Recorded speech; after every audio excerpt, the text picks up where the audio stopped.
Yesaya pasal 19 ayat 1 sampai pasal 22 ayat 8. Ucapan ilahi terhadap Mesir.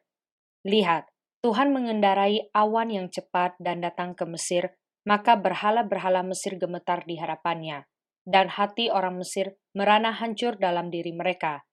Aku akan menggerakkan orang Mesir melawan orang Mesir, supaya mereka berperang, setiap orang melawan saudaranya, dan setiap orang melawan temannya. Kota melawan kota, kerajaan melawan kerajaan. Semangat orang Mesir menjadi hilang, dan rancangannya akan kukacaukan. Maka mereka akan meminta petunjuk kepada berhala-berhala dan kepada tukang-tukang jampi, kepada arwah dan kepada roh-roh peramal. Aku akan menyerahkan orang Mesir ke dalam tangan seorang tuan yang kejam, dan seorang raja yang bengis akan memerintah mereka. Demikianlah firman Tuhan, Tuhan semesta alam. Air dari sungai Nil akan habis, dan sungai itu akan menjadi tohor dan kering, sehingga terusan-terusan akan berbau busuk, dan anak-anak sungai Nil akan menjadi dangkal dan tohor, gelagah dan teberau akan mati rebah. Rumput di tepi sungai Nil dan seluruh tanah persemaian pada sungai Nil akan menjadi kering ditiup angin dan tidak ada lagi. Para nelayan akan mengadu dan berkabung, yaitu semua orang yang memancing di sungai Nil. Semua orang yang menjala di situ akan merana juga. Orang-orang yang mengolah lenan akan mendapat malu. Demikian juga tukang-tukang tenun kain putih. Mereka yang menenun akan remuk hatinya, segala pekerja upahan akan bersedih hati. Para pembesar Zoan adalah orang-orang bodoh belaka. Para penasihat Firaun yang paling bijaksana memberi nasihat yang dunggu. Bagaimanakah kamu dapat berkata kepada Firaun, "Aku ini anak orang-orang bijaksana, anak raja-raja zaman purbakala"? Di manakah orang-orang bijaksanamu? Biarlah mereka mengumumkan kepadamu serta memberitahukan apa yang diputuskan Tuhan semesta alam tentang Mesir. Para pembesar Zoan bertindak tolol, para pembesar Memphis sudah terperdaya. Para pemuka suku-suku mereka telah memusingkan Mesir. Tuhan telah mencurahkan di antara mereka suatu roh kekacauan, dan mereka memusingkan Mesir dalam segala usahanya, sehingga seperti seorang mabuk yang pusing waktu muntah-muntah. Dan tidak ada usaha Mesir yang akan berhasil yang dilakukan oleh pemimpin dan pengikut, oleh pemuka dan orang biasa. Pada waktu itu orang-orang Mesir akan seperti orang-orang perempuan. Mereka akan gemetar dan terkejut terhadap tangan Tuhan semesta alam yang diacungkannya kepada mereka. Maka tanah Yehuda akan menimbulkan kegemparan di antara orang Mesir, dan siapapun yang teringat kepadanya akan terkejut mendengar keputusan Tuhan semesta alam yang diambilnya mengenai mereka. Pada waktu itu akan ada 5 kota di tanah Mesir yang berbicara bahasa Kanaan dan yang bersumpah demi Tuhan semesta alam. Satu di antaranya akan disebutkan Ir Heres. Pada waktu itu akan ada mesbah bagi Tuhan di tengah-tengah tanah Mesir dan tugu peringatan bagi Tuhan pada perbatasannya. Itu akan menjadi tanda kesaksian bagi Tuhan semesta alam di tanah Mesir. Apabila mereka berseru kepada Tuhan oleh karena orang-orang penindas, maka Ia akan mengirim seorang juru selamat kepada mereka, yang akan berjuang dan akan melepaskan mereka. Tuhan akan menyatakan diri kepada orang Mesir, dan orang Mesir akan mengenal Tuhan pada waktu itu. Mereka akan beribadah dengan korban sembelihan dan korban sajian, dan mereka akan bernazar kepada Tuhan serta membayar nazar itu. Tuhan akan menghajar orang Mesir, akan menghajar dan menyembuhkan, dan mereka akan berbalik kepada Tuhan, dan Ia akan mengabulkan doa mereka serta menyembuhkan mereka. Pada waktu itu akan ada jalan raya dari Mesir ke Asyur, sehingga orang Asyur dapat masuk ke Mesir, dan orang Mesir ke Asyur, dan Mesir akan beribadah bersama-sama Asyur. Pada waktu itu Israel akan menjadi yang ketiga di samping Mesir dan di samping Asyur, suatu berkat di atas bumi yang diberkati oleh Tuhan semesta alam dengan berfirman, "Diberkatilah Mesir umatku dan Asyur buatan tanganku dan Israel milik pusakaku." Pada tahun ketika panglima yang dikirim oleh Sargon Raja Asyur tiba di Asdod lalu memerangi dan merebutnya, pada waktu itu berfirmanlah Tuhan melalui Yesaya bin Amos, firman-Nya, "Pergilah dan bukalah kain kabung dari pinggangmu dan tanggalkanlah kasut dari kakimu." Lalu ia pun berbuat demikian, maka berjalanlah ia telanjang dan tidak berkasut.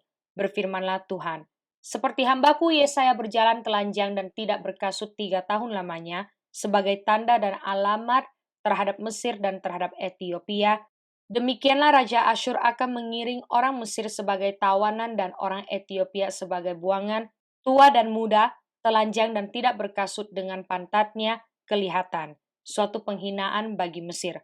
Maka orang yang terkejut dan malu karena Ethiopia, pokok pengharapan mereka, dan karena Mesir, kebanggaan mereka. Dan penduduk tanah pesisir ini akan berkata pada waktu itu, lihat, beginilah nasib orang-orang yang kami harapkan.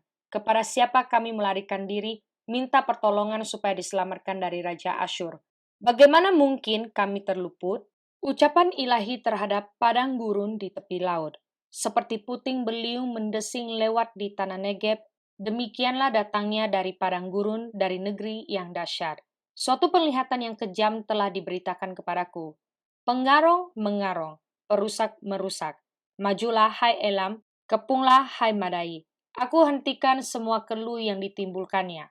Sebab itu pinggangku amat sakit, sakit mulas menimpa aku, seperti sakit mulas perempuan yang melahirkan. Aku terbungkuk-bungkuk, tidak mendengar lagi, aku terkejut, tidak melihat lagi. Hatiku gelisah, kekejutan meliputi aku. Malam hari yang selalu kurindukan itu sekarang menggentarkan aku. Orang sibuk menyajikan hidangan, mengatur tempat-tempat duduk, makan, minum. Tiba-tiba kedengaran, hai para panglima, siaplah tempur, minyakilah perisai. Sebab beginilah firman Tuhan kepadaku, pergilah, tempatkanlah seorang peninjau, apa yang dilihatnya haruslah diberitahukannya. Apabila dilihatnya pasukan, pasang-pasangan orang berkuda, pasukan keledai, pasukan unta, maka haruslah diperhatikannya sungguh-sungguh dengan penuh perhatian. Kemudian berserulah orang yang melihat itu, di tempat peninjauan, ya tuanku, aku berdiri senantiasa sehari suntuk, dan di tempat pengawalanku aku terpancang setiap malam. Lihat, itu sudah datang sepasukan orang, pasang-pasangan orang berkuda. Lalu berserulah ia, katanya, sudah jatuh Babel, dan segala patung berhalanya telah diremukkan dan bertaburan di tanah. Hai bangsaku yang telah dipijak-pijak dan diinjak-injak. Apa yang kudengar dari Tuhan semesta alam, Allah Israel, telah kuberitahukan kepadamu. Ucapan ilahi terhadap Duma. Ada seorang berseru kepadaku dari Seir. Hai pengawal, masih lama malam ini? Hai pengawal, masih lama malam ini? Pengawal itu berkata, pagi akan datang, tetapi malam juga. Jika kamu mau bertanya, datanglah bertanya sekali lagi. Ucapan ilahi terhadap Arabia. Di belukar di Arabia kamu akan bermalam. Hai kafilah-kafilah orang Dedan. Hai penduduk tanah Tema. Keluarlah, bawalah air kepada orang yang haus. Pergilah, sambutlah orang pelarian dengan roti. Sebab mereka melarikan diri terhadap pedang, ya terhadap pedang yang terhunus, terhadap busur yang dilentur, dan terhadap kehebatan peperangan. Sebab beginilah firman Tuhan kepadaku, dalam setahun lagi, menurut masa kerja, prajurit upahan, maka segala kemuliaan Kedar akan habis. Dan dari pemana-pemana yang gagah perkasa dari Bani Kedar akan tinggal sejumlah kecil saja, sebab Tuhan Allah Israel telah mengatakannya. Ucapan ilahi terhadap lembah penglihatan. Ada apa gerangan, maka semua pendudukmu naik ke soto-soto rumah, hai kota yang bersorak riuh dan ribut gembira, hai negeri yang beria-ria. Orang-orangmu yang mati terbunuh bukanlah terbunuh oleh pedang, dan bukanlah gugur dalam peperangan. Semua panglimamu sama-sama melarikan diri. Mereka tertawan tanpa tembakan panah. Semua orang-orang kuatmu sama-sama tertawan, biarpun mereka sudah lari jauh-jauh. Sebab itu aku berkata, buanglah mukamu terhadap aku. Biarkanlah aku menangis dalam kepahitan. Janganlah mendesak aku supaya aku terhibur mengenai kebinasaan putri bangsaku. Sebab Tuhan semesta alam telah menentukan suatu hari. Ia akan menggemparkan, menginjak-injak, dan mengacaukan orang di lembah penglihatan, tembok akan dirombak, dan teriakan minta tolong sampai ke puncak gunung. Elam telah memasang tabung panah. Aram datang dengan pasukan berkereta dan berkuda, dan Kir membuka sarung perisai. Maka lembah-lembahmu yang paling indah penuh dengan kereta, dan pasukan berkuda berbaris di hadapan pintu gerbang. dan Yehuda kehilangan perlindungan. Pada waktu itu engkau memandang kepada perlengkapan senjata di gedung hutan. Mazmur pasal 112 ayat 1 sampai ayat 5. Haleluya, berbahagialah orang yang takut akan Tuhan, yang sangat suka kepada segala perintahnya. Anak cucunya akan perkasa di bumi, angkatan orang benar akan diberkati.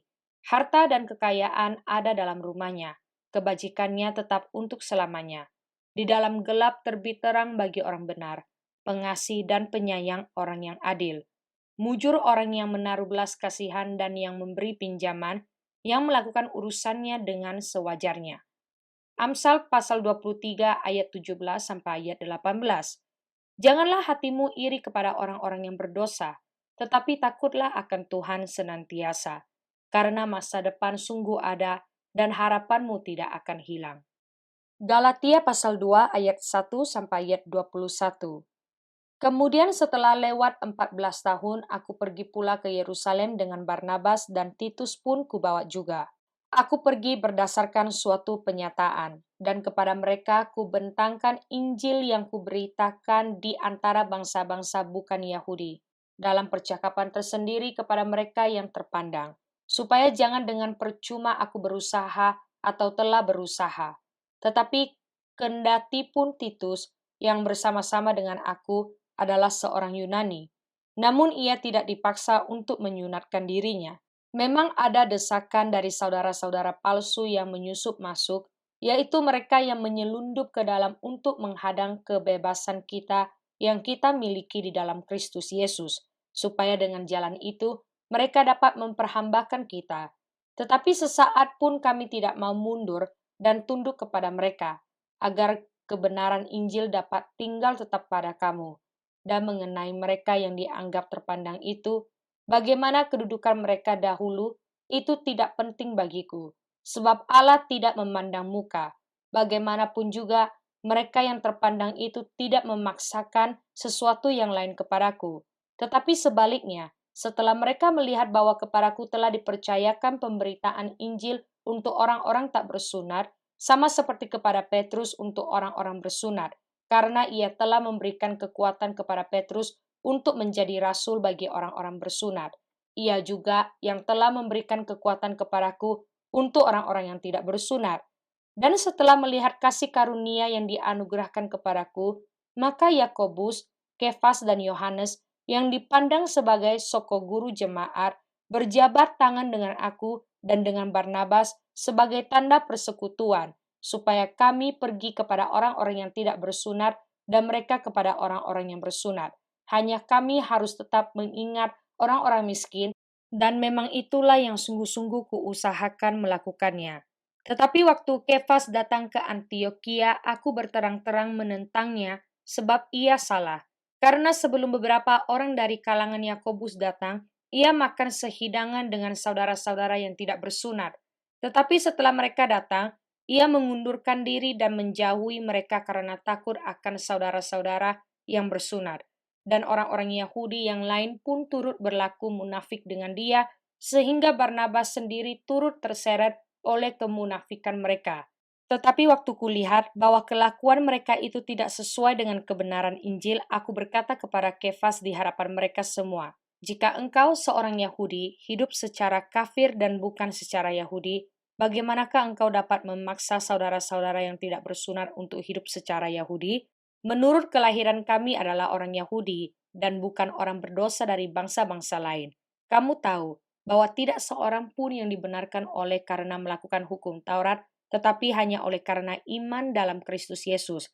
Sebab itu, kami pun telah percaya kepada Kristus Yesus supaya kami dibenarkan oleh karena iman dalam Kristus dan bukan oleh karena melakukan hukum Taurat.